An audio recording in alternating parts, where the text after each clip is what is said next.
I'll give you mine. After a night of heavy drinking at the club social, my junior, who'd missed the last train, made this suggestion to me. To be honest, the proposal was tempting. I wanted it so bad I could taste it.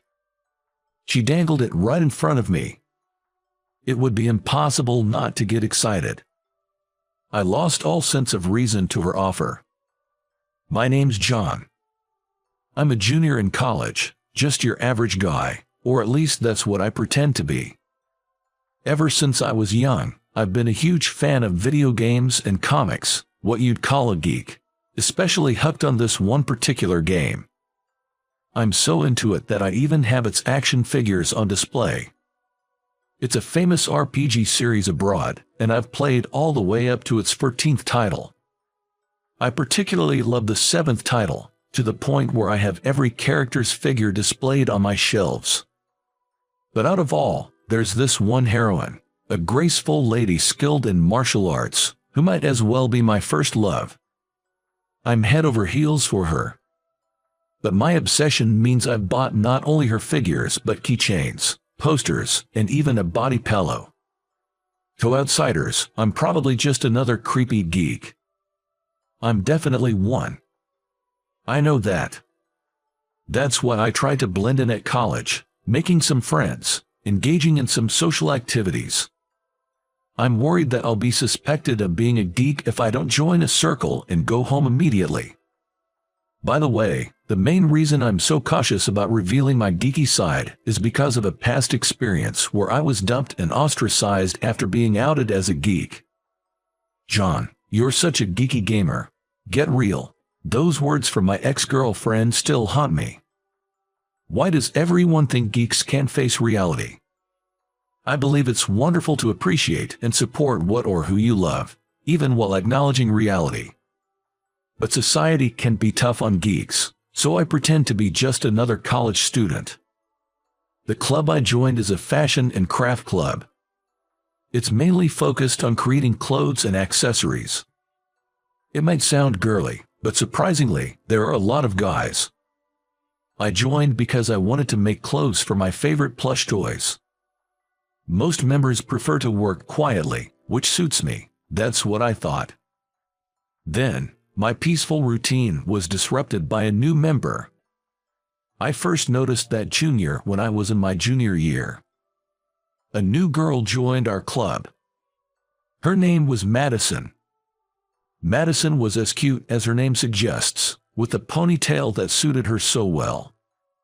And she had quite the figure. You know the term bombshell? Well, that was her. She had a large bust, a toned stomach, and a big behind. She resembled the character I adore in terms of physique, although their hairstyles were different. If that character existed in real life, she would have probably looked like Madison. That's why I was sort of interested in her, but unfortunately, her personality was very different. While my favorite character is somewhat feisty, Madison is many times more so. She might be what some call she's hot and cold, but to me, she only has the cold part and none of the hot. You're making clothes for stuffed animals again. Why don't you add more frills or something? I don't need frills. It doesn't suit this type of stuffed animal. It's not about what suits or doesn't, isn't it, just because you're bad at adding frills? She always teases me like this. I could tolerate just that, but she seems to be a pretty active woman, always planning various events, like socials or outings. I've declined all of them, but surprisingly, many people attended. Because of her initiatives, she's become the center of attention in our club. It's surprising how well she gets along with people, even though she has this kind of vibe, but observing closely, Madison seems to get along pretty well with other guys. She'd laugh, compliment, and even crack jokes with them. But not with me. With me, it feels more like she's mocking or pointing out my mistakes. The way she acts around me is so different from others that I can't help but feel she dislikes me. If she didn't like me, I'd prefer she keep her distance, but she keeps getting involved. I especially tried to avoid their socials because I knew it would be even worse. You'll come to the next gathering, right? No, I'm not going to. It's close to your place and I've even counted you in for the reservation. Please come. She forced me on the spot with that. I was taken aback by this. If the reserved number of people don't show up, the restaurant's food will go to waste. It's a hassle for the restaurant staff, and the attendees were expecting me to come, so backing out now seemed almost impossible. Sighing, I reluctantly decided to attend the gathering. As expected, when I went to the gathering, I just sat at a corner table sipping on my drink, watching everyone else having a blast. Right in the middle of the yapping was Madison, and she looked somewhat endearing when she was caught up in the fun. But she's the polar opposite of the kind of character I like. I can't help but wish, maybe if she was a bit more demure. I guess that's why my ex-girlfriend used to tell me I'm out of touch with reality. But daydreams are just daydreams. I don't let them affect my real life. Lost in such self-justifying thoughts, time flew by, and I mean really flew. I had missed the last train. But it wasn't just me who missed it. It was Madison too. Turns out, the train connections to her house weren't great. She checked the schedule, thinking she had enough time, only to find out that there were no more trains. Oh man, I forgot about the transfer because this wasn't my usual station. Madison, well, she might seem all put together, but she has her moments of absent-mindedness. Every now and then, she makes silly mistakes. I've seen her mix up thread colors on her sewing machine, but missing the last train. That really hurts. Around this station, there aren't many hotels, and taking a cab to where there's one would certainly hurt the wallet. Also, I used to live in an apartment far from the university because the rent was cheaper. Meaning, around my place, Madison didn't have any friends, no one to take her in for the night. Hey, you live nearby, right? Can I crash at your place? Sure enough, Madison came up with that request. No way. And I immediately shut her down. I really don't want her finding out I'm a geek. Beyond that, letting a woman into my room makes me think twice. Not that I have any ulterior motives, but it's Madison we're talking about. If she, popular not just in our club, but all over the campus, spreads the word that he's head over heels for a video game character, my college life would be over. With no other option, I, who wasn't that drunk yet, tried to find a hotel with vacancies, but they were all booked. Why does it always happen like this? I thought, weighing my options. Do I risk exposing my geeky side and let her stay, or do I leave her be? Actually, there wasn't a choice.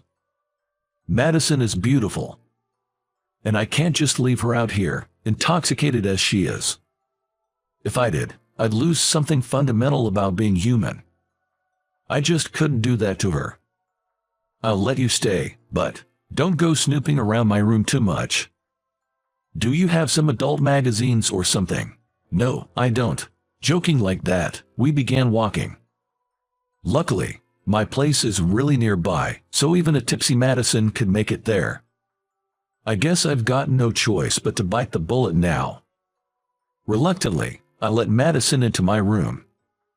Every nook and cranny of my room is filled with action figures, merchandise, posters, and some slightly nasty wall art.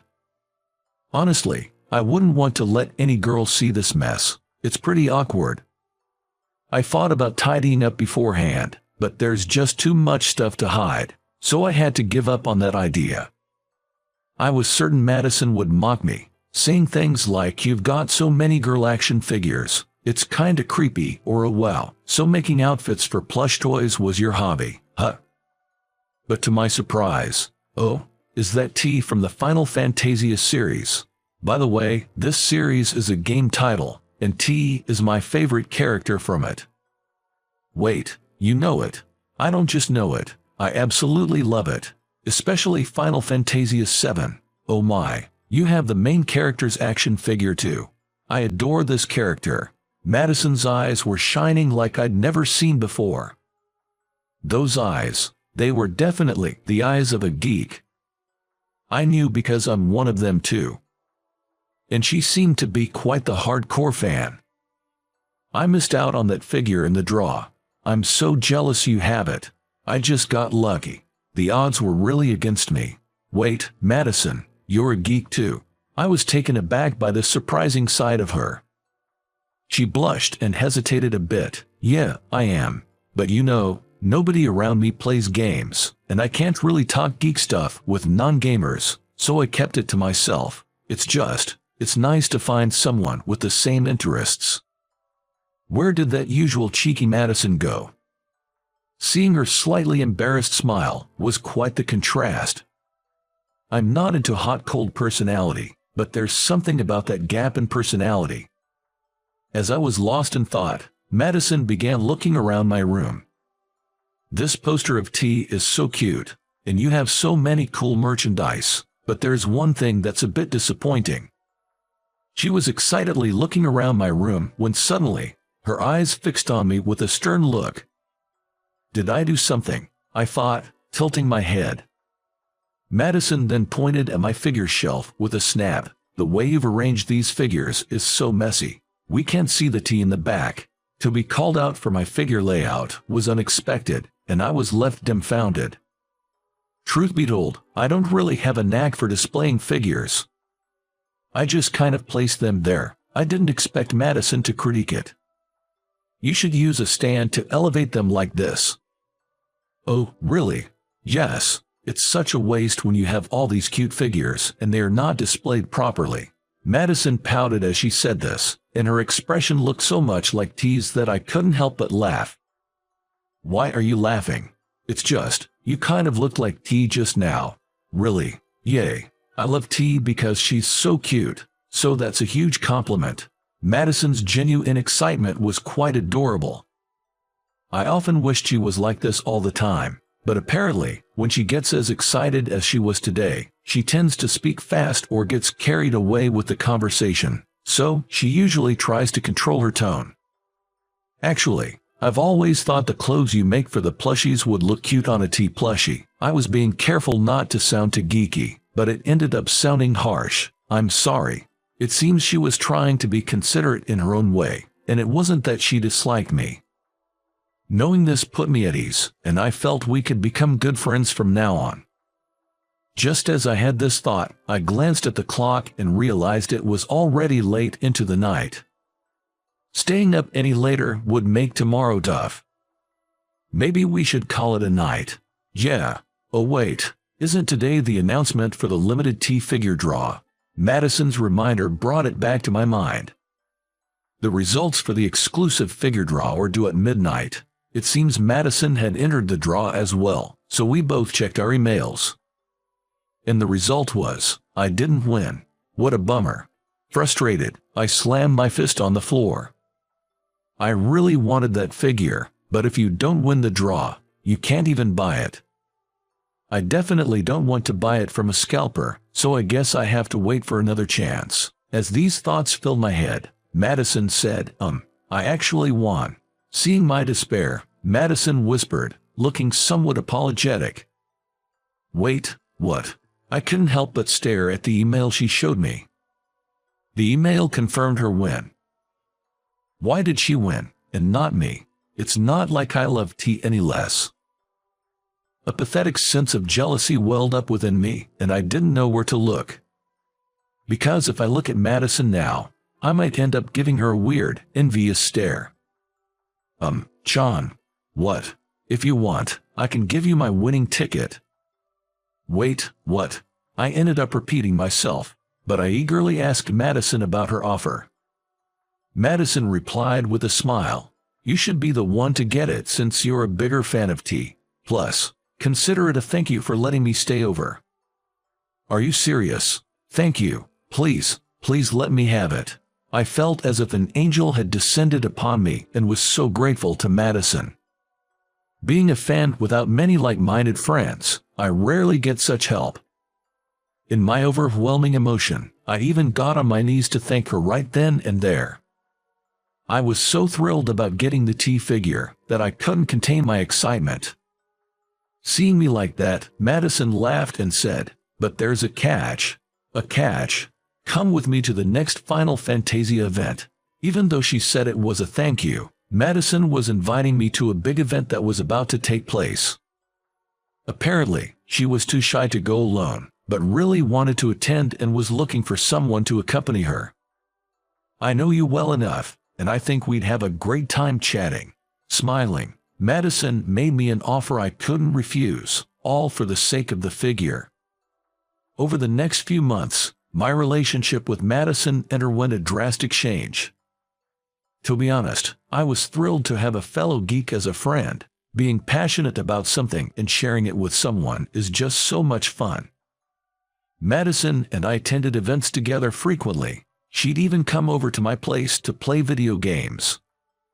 She'd help rearrange my figure displays, which I greatly appreciated.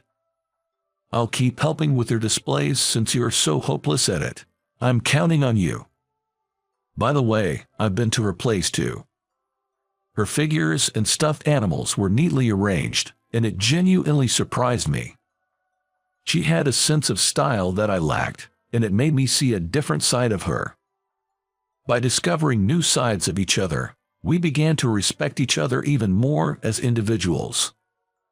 Before I knew it, Madison became my wife. We spent so much time together, going on dates while calling it fan activities. We probably went on more dates than most couples.